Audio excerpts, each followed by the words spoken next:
Fl-aħħar 10 xhur kważi 2500 persuna qiegħda sabu x-xogħol f'pajjiżna waqt pandemija.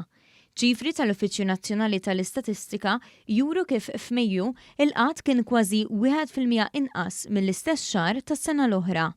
Statistika tal-Eurostat li ħarġet fl-istess jum turi wkoll li hija biss l-Olanda li taqbes lil Malta fl-inqas rata ta' qatt fiż-żona euro.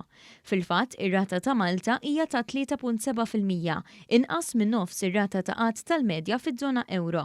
Skont l-istatistika, Malta u l-Ġermanja għandhom l-istess rata baxxa ta' qatt.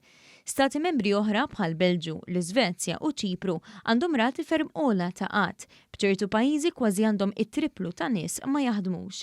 Fil-fatt, ir-rata ta' qatt fil-Belġu hija ta' 6.5%, tal-Iżvezja tlaħħaq id-9.1%, filwaqt li ta' Ċipru hija ta' 9.9%.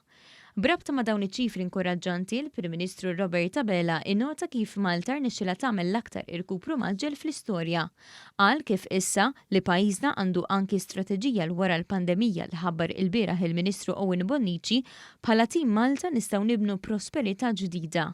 Il-qatt ilu jonqos minn Ġunju tas-sena l-oħra wara li kienet laqditna l-imxija u issa jinsab kważi fl-istess livell ta' qabel faqet il-pandemija.